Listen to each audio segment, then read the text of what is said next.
Hi everyone, welcome back to Infi lectures. तो आज के वीडियो में हम सीए के बारे में बात करने वाले हैं। बिल्कुल बिगिनिंग से स्टार्ट करेंगे और एंड तक का जो भी प्रोसेस है हर एक स्टेप को स्टेप बाय स्टेप देखने वाले हैं। सो एलिजिबिलिटी क्राइटेरिया क्या है, एग्जामिनेशन पैटर्न क्या है, कितने पेपर्स होते हैं, कितने लेवल्स होते हैं, कौन कौन से रूट्स होते हैं, उन सभी के बारे में यहाँ पे हम डिस्कस करेंगे।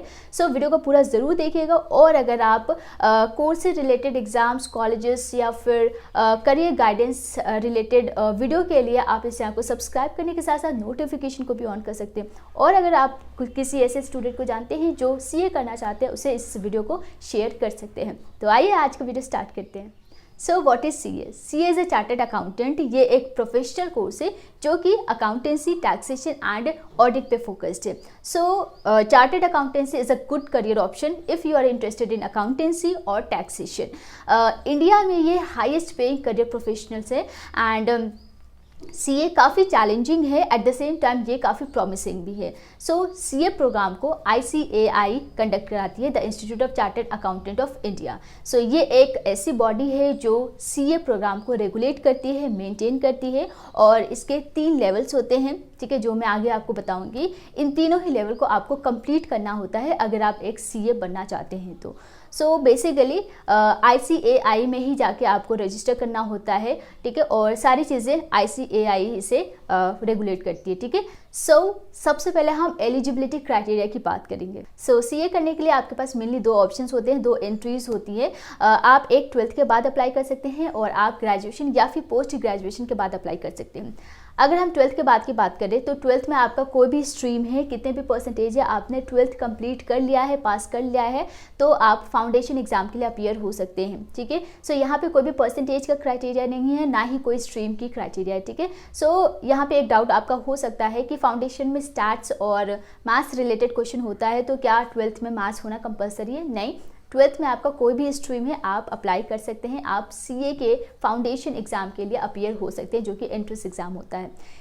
नंबर 2, जो आप ग्रेजुएशन या पोस्ट ग्रेजुएशन के बाद अप्लाई करना चाहते हैं, तो ग्रेजुएशन अगर आपने कॉमर्स बैकग्राउंड से किया है या फिर पोस्ट ग्रेजुएशन आपने कॉमर्स बैकग्राउंड से किया है, तो उसमें आपके मिनिमम 55% होने चाहिए। और अगर आप किसी और बैकग्राउंड से, किसी और स्ट्रीम से आपने ग्रेजुएशन या फिर पोस्ट ग्रेजुएशन किया है, तो आपके मिनिमम 60% होनी चाहिए। सो ये क्राइटेरिया होता है ग्रेजुएशन या पोस्ट ग्रेजुएशन के लिए। तो इसमें आपके सिर्फ डायरेक्टली इंटरमीडिएट एग्जाम देना होता है, कोई भी एंट्रेंस एग्जाम नहीं देना है। सो ये आपके एलिजिबिलिटी क्राइटेरिया है। नेक्स्ट बात करते हैं कितने लेवल्स होते हैं सीए बनने के लिए। सो सीए प्रोग्राम में आपके 3 लेवल्स होते हैं। पहला फाउंडेशन, जिसमें CPT का एग्जाम होता है। दूसरा इंटरमीडिएट, जिसमें आपका IPC का एग्जाम होता है। एंड तीसरा आपका फाइनल एग्जाम होता है। सो 12th का क्या क्राइटेरिया है और ग्रेजुएशन के बाद करने का क्या क्राइटेरिया है, क्या प्रोसेस है, उसके बारे में हम आगे डिटेल में डिस्कस करेंगे। इसमें आपको ICITSS की ट्रेनिंग भी करनी होती है 2 बार और आर्टिकलशिप की ट्रेनिंग भी होती है, यानी कि प्रैक्टिकल ट्रेनिंग होती है 3 साल की। सो क्या प्रोसेस है, किस तरीके से आपको करना होता है, कौन सा एग्ज़ाम पहले देना है और कौन सी ट्रेनिंग या कौन सा आर्टिकलशिप कब करना है, ये सारी चीज़ें मैं आपको स्टेप बाय स्टेप बताऊंगी। बट उससे पहले मैं आपको ड्यूरेशन बता देती हूँ, कितना टाइम पीरियड लगता है सीए बनने के लिए। सो सीए बनने के लिए अगर आप फर्स्ट अटेम्प्ट में ही क्लियर कर लेते हैं एग्जामिनेशन को, तो आपको 4.5 साल लग सकता है या फिर आपका 5 साल जा सकता है, ठीक है। अदरवाइज आपका 4 से 7 साल भी लग सकता है, डिपेंडिंग कि आप कितने अटेम्प्ट्स में एग्ज़ाम को क्लियर कर रहे हैं। ओके, अब बात करते हैं पेपर्स एंड सिलेबस की। सो जैसा कि सीए प्रोग्राम में 3 लेवल्स होते हैं। पहला फाउंडेशन, फाउंडेशन में आपके 4 पेपर्स होते हैं। दूसरा आपका इंटरमीडिएट, इंटरमीडिएट में आपके 2 ग्रुप्स होते हैं, ग्रुप 1, ग्रुप 2। ग्रुप 1 में आपके 4 पेपर्स होते हैं और ग्रुप 2 में भी आपके 4 पेपर्स होते हैं, यानी कि इंटरमीडिएट में टोटल 8 पेपर्स होते हैं। उसके बाद आपका फाइनल होता है। फाइनल में भी अगेन 2 ग्रुप्स होते हैं, ग्रुप 1, ग्रुप 2। ग्रुप 1 में अगेन आपके 4 पेपर्स होते हैं और ग्रुप 2 में आपके 4 पेपर्स होते हैं। अब फाइनल में भी आपका 8 पेपर्स है और इंटरमीडिएट में भी आपके 8 पेपर्स है और आपका फाउंडेशन में 4 पेपर्स है, ठीक है। तो इन सभी को, सारे ही पेपर्स को आपको क्लियर करने होते हैं। तो सिलेबस क्या है, आपको डिटेल में सिलेबस देखना है तो लिंक डिस्क्रिप्शन में है, उस लिंक को गो थ्रू कीजिए, वहाँ पे आपको हर एक पेपर का सिलेबस मिल जाएगा। अब बात करते हैं फीस की। सीए प्रोग्राम को कंप्लीट करने में कितना फीस लग जाता है। सबसे पहले आपका फाउंडेशन होता है। फाउंडेशन में आपका 9800 रुपीज़ लग जाता है कम्प्लीटली सब कुछ मिला के। उसके बाद आपका इंटरमीडिएट होता है। इंटरमीडिएट में अगर आप ग्रुप 1 ग्रुप 2 दोनों एक साथ देते हैं तो 18,000 लगता है, और अगर आप एक ग्रुप एक बार में दे रहे हैं तो 13,000 आपका फीस लगता है। उसके बाद फाइनल में आपका 22,000। सब कुछ अगर हम मिला दें, फाउंडेशन, इंटरमीडिएट एंड फाइनल, तो आपका अराउंड 70,000 में सीए प्रोग्राम कंप्लीट हो जाता है। सीए बनने के लिए आपके पास 2 रूट्स हैं, foundation route and direct entry route. Foundation route के लिए आपको 12th पास आउट करना होता है, और डायरेक्ट एंट्री रूट के लिए आपको ग्रेजुएशन या फिर पोस्ट ग्रेजुएशन कंप्लीट करना होता है। फाउंडेशन रूट में आपके 3 लेवल्स होते हैं, foundation, intermediate and final. Direct entry route में आपके 2 ही लेवल्स होते हैं, इंटरमीडिएट एंड फाइनल। पहले हम फाउंडेशन रूट के बारे में बात करेंगे। तो फाउंडेशन रूट के लिए आपको 10th एग्जामिनेशन देने के बाद ही रजिस्ट्रेशन करना होता है। अगर आप 1 जनवरी तक रजिस्ट्रेशन करते हैं तो मई के एग्जामिनेशन के लिए आप अपीयर हो सकते हैं, और अगर आप 1 जुलाई तक रजिस्ट्रेशन करते हैं तो आप नवंबर के एग्जामिनेशन के लिए अपीयर हो सकते हैं। अगर आपने रजिस्ट्रेशन कर लिया है 10th एग्जामिनेशन के बाद, तो आप 12th एग्ज़ाम करने के बाद ही नवंबर या फिर मई के एग्जामिनेशन में अपीयर हो सकते हैं। अब आपने क्लास 12 पास आउट कर लिया है एंड फाउंडेशन क्वालिफाई कर लिया है। जैसे ही आप फाउंडेशन क्वालिफाई कर लेते हैं तो उसके बाद आपको इंटरमीडिएट कोर्स के लिए रजिस्टर करना होता है, और उसके बाद आपको 4 वीक्स का ICITSS ट्रेनिंग करनी होती है। ITSS ट्रेनिंग आपका 2 बार होता है, एक आपका आर्टिकलशिप से पहले और एक आपका आर्टिकलशिप के लास्ट के 2 ईयर्स में आप कर सकते हैं। इंटरमीडिएट कोर्स के लिए रजिस्टर करने के बाद आपको 8 मंथ्स की स्टडी करनी होती है। इस 8 मंथ्स की स्टडी पीरियड के बाद आपको इंटरमीडिएट एग्ज़ाम के लिए अपीयर होना होता है। जैसे ही आप ये एग्ज़ाम देते हैं उसके बाद आपको 3 इयर्स की प्रैक्टिकल ट्रेनिंग के लिए रजिस्टर करना होता है। अब आपने रजिस्ट्रेशन कर लिया है आर्टिकलशिप के लिए या फिर कह सकते हैं प्रैक्टिकल ट्रेनिंग के लिए, उसके बाद आप सीए फाइनल कोर्स के लिए रजिस्टर कर सकते हैं।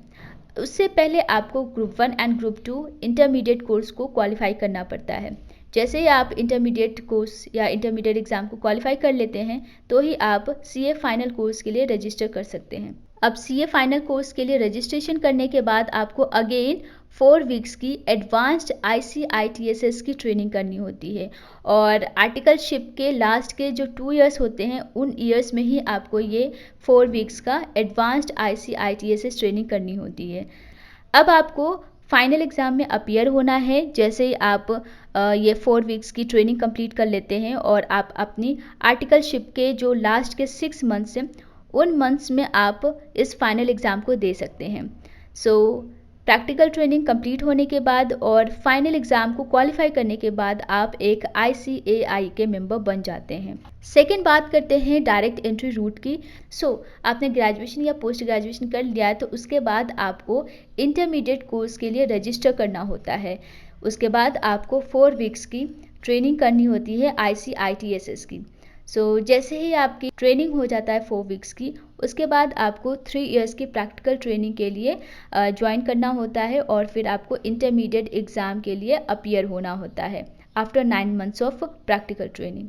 याद रखिए 3 इयर्स प्रैक्टिकल ट्रेनिंग को ज्वाइन करने से पहले आप 4 वीक्स का ICITSS ट्रेनिंग कंप्लीट कर चुके होने चाहिए। इसके बाद आप CA फाइनल कोर्स के लिए रजिस्टर कर सकते हैं, और जैसे ही आपका ग्रुप 1 ग्रुप 2 क्वालिफाई हो जाता है इंटरमीडिएट एग्ज़ाम का, उसके बाद आप सक्सेसफुली 4 वीक्स का एडवांस्ड ICITSS ट्रेनिंग कर सकते हैं, एंड देन आपका सेम प्रोसेस होता है जो आपका फाउंडेशन रूट का होता है।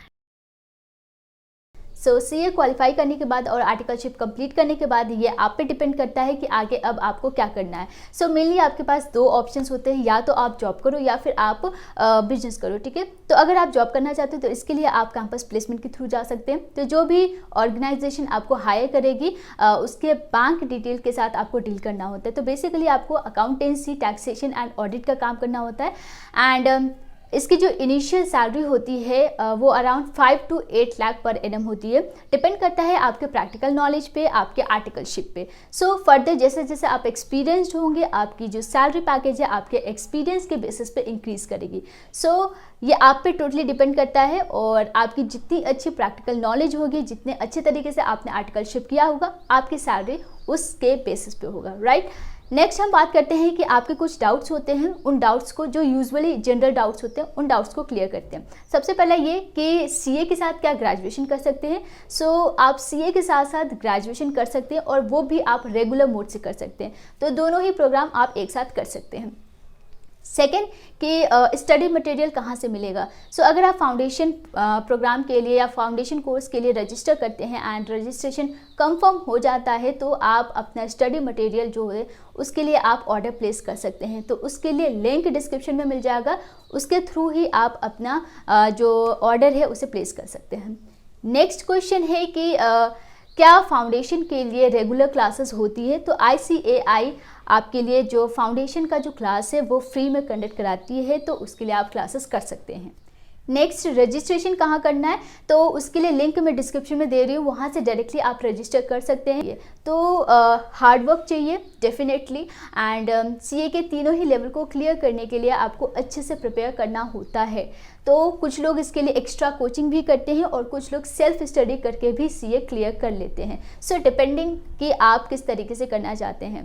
एंड अगर कोचिंग करना चाहते हैं तो उसका जो कॉस्ट है वो एक्स्ट्रा लगता है। तो जो भी मैंने आपको फ़ीस बताया है वो सिर्फ CA प्रोग्राम के लिए बताया है, कोचिंग की फ़ीस एक्स्ट्रा अलग से लगेगी। आज के लिए बस इतना ही, एंड नेक्स्ट वीडियो में हम एग्जामिनेशन पैटर्न के बारे में डिटेल में बात करेंगे कि किस पेपर में कितने क्वेश्चन और कितने मार्क्स का पेपर आता है, कितनी नेगेटिव मार्किंग होती है, ये सारी चीज़ें वहाँ पे हम डिस्कस करेंगे। तो चैनल को सब्सक्राइब करने के साथ नोटिफिकेशन ऑन कर लीजिएगा। आज के लिए बस इतना ही। Thank you so much and take care.